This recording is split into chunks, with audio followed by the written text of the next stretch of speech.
Imagine that was a cool intro. Hey, cool cats. My name's Rebecca. And you're watching Rebecca Channel. Love. Anywho's, today I wanted to talk about adulting. And I'm also going to be drawing. So if I'm looking down, that's kind of why.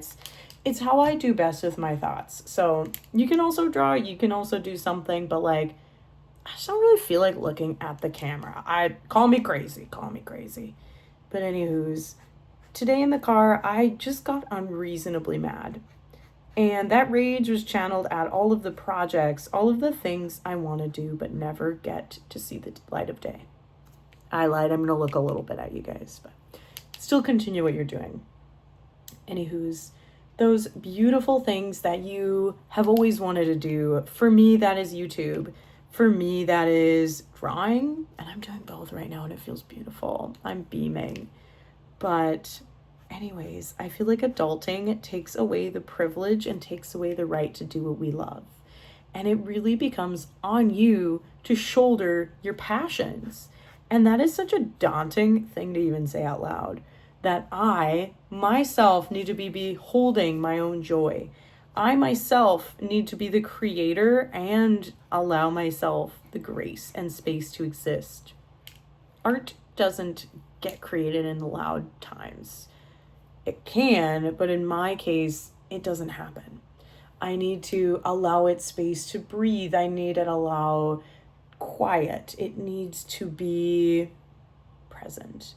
And often that doesn't happen when I'm the most extroverted. And maybe you're Fanny Slice like me. You just want to hang out with your friends. You want to be having a good time, queening out. You want to be in the moment.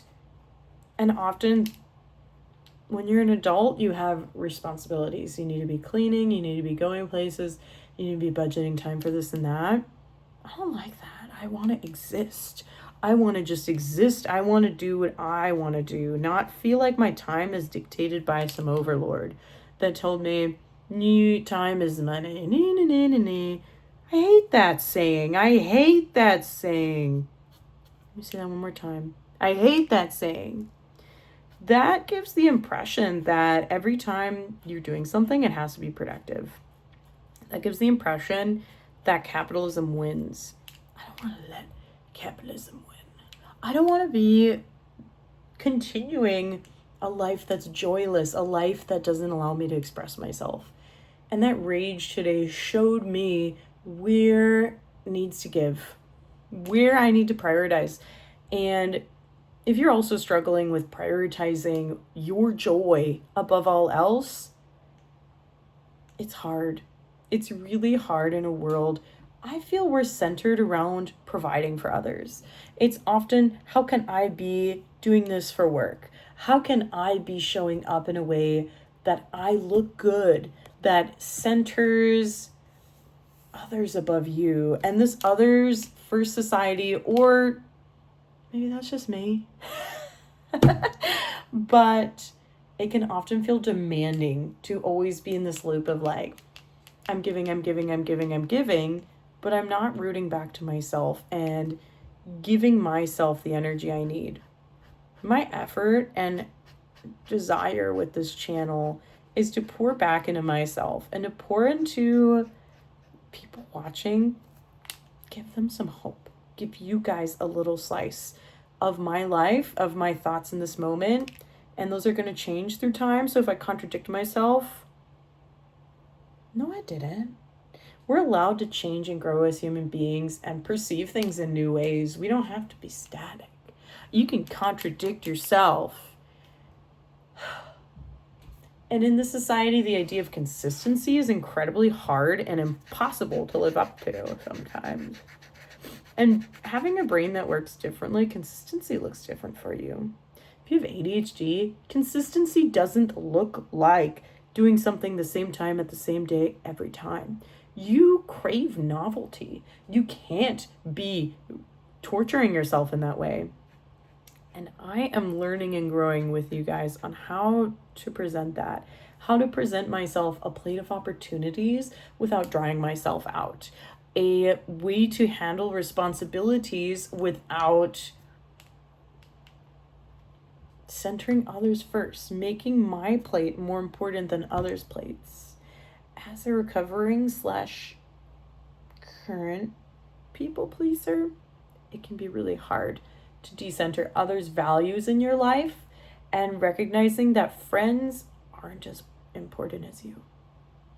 That's been a very valuable lesson to me more recently, is that as much as I give to others, they're not the ones walking through my shoes. They're not the ones that need to make my goals happen. And that could be really hard. And so, centering back to what we're talking about, time, and how it's impossible to fit it all in, I think if you're living other people's lives, it makes it impossible to live yours. There's going to be 10 million things, 10 million reasons you need to look away from your seat.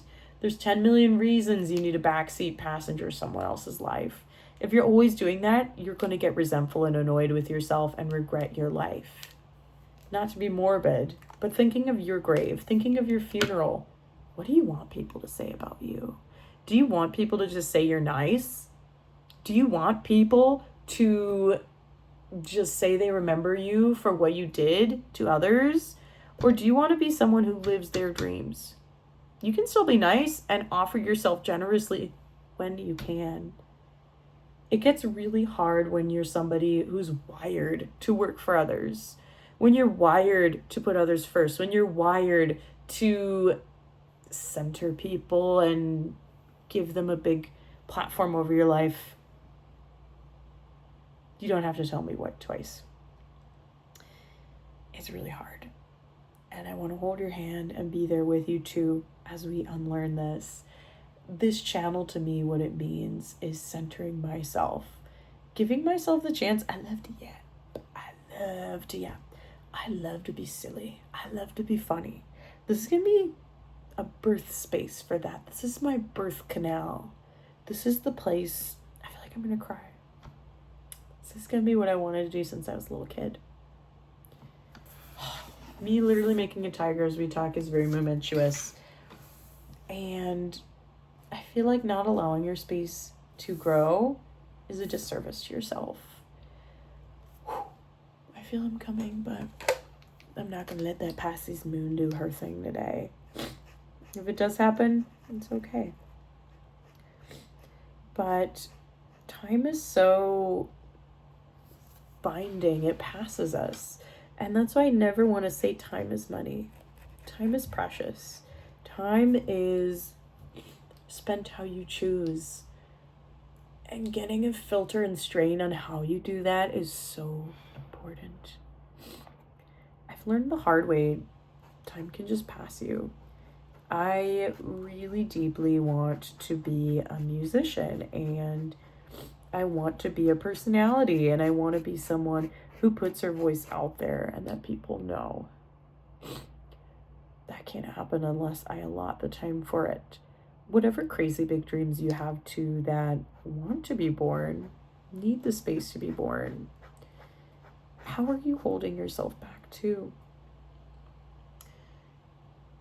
I have like 10 million reasons I could tell you, but it's easy to beat yourself up. In the process of doing this, I'm also doing a meditation called Ho'oponopono. I might be saying that really wrong, but I think giving yourself grace and gratitude is really important in the process. It's a Hawaiian practice of gratitude and apologizing to yourself, because in the process of changing habits, I think it's crucial to recognize you're at fault. And you gotta be hard on yourself. You gotta be real. And in this process, you might feel really self-pity or self-hate. And it's important to always love yourself through your changes. If you're trying to lose a lot of weight, if you're trying to change things up a lot, you need to be really forgiving of yourself. I think that's been really helpful in this process, where I'm allowing myself the space to grow with this and recognize there's been like 10 times I've started a YouTube channel and not followed through. And I often, the negative voice in me says, what's going to be different this time? this is what's going to be different this time. I've got a whole approach. Are you ready? Take notes if you want to. Sorry, I'm getting a little sniffles as I talk here. But what's going to be different is not only the mindset, but the rewiring of, hey, this is not for anybody but for me.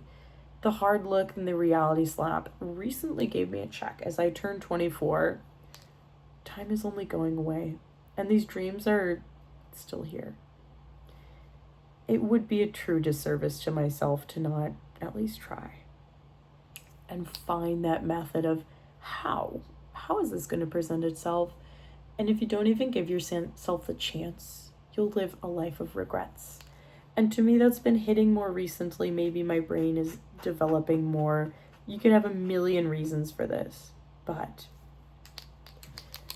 whatever reason you want to give it, what's going to be different is recognizing that there's a million responsibilities in life.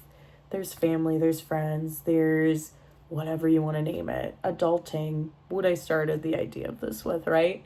But it's recognizing that prioritizing yourself is something that, in my experience, immigrant cultures, like my family's Hungarian, it's not often welcome to put yourself first. It is very others first. In America, I can say it's a little mixed. Like, I made a little bit of all over the board. There's an individualistic society forming, but we'll get into that later. I think that's about everything. Different episode. But all this to say, time is crucial to grab by the reins. And I don't want to let it keep slipping.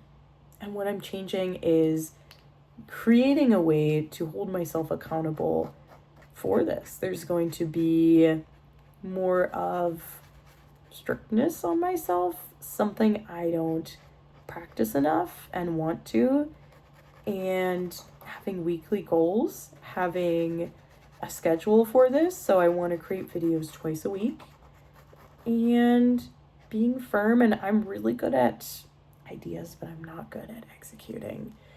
Classic. I wonder what that is. Classic. But literally, it's almost laughable when you know yourself so well, you know your worst faults. I'm getting really raw with this episode, so oopsies. But literally, what I want to convey is that your ideas matter, you matter, and don't get so mad at yourself you have to yell in the car about it. Don't get so mad that you literally have to scream it at a passing car and you realize, who actually is at fault? I think I'm actually mad at myself. Sometimes it takes a projection to see your own reflection. And yeah, I don't know what else I was going with this episode, but I just really wanted to lay that foundation and share some ideas. And I don't know, maybe you liked it, but my name's Rebecca. I hope you resonated, and I will be sharing more things like this. Like I said, twice a week. I'm aiming for like Mondays and Thursdays, and maybe I'll drop some song stuff on here, but the goal of this YouTube channel is more personality sharing, because often with music, you kind of get how I think and you get like my emotions, but it doesn't showcase my personality. I think with astrology as a frame of reference, it's more of my moon sign. You'd get a taste of that Pisces moon, but here you get more of my Mercury, which is, my Capricorn Mercury, which gives you an idea of like where I'm at, what I'm thinking. And yeah, I'm excited to get to know you guys and to build some kind of fun little moment here. I don't know what it's going to form into, but I'm very excited to say it. And yeah, nice to meet you guys. I will see you guys at the next idea. You're watching Rebecca channel. Goodbye.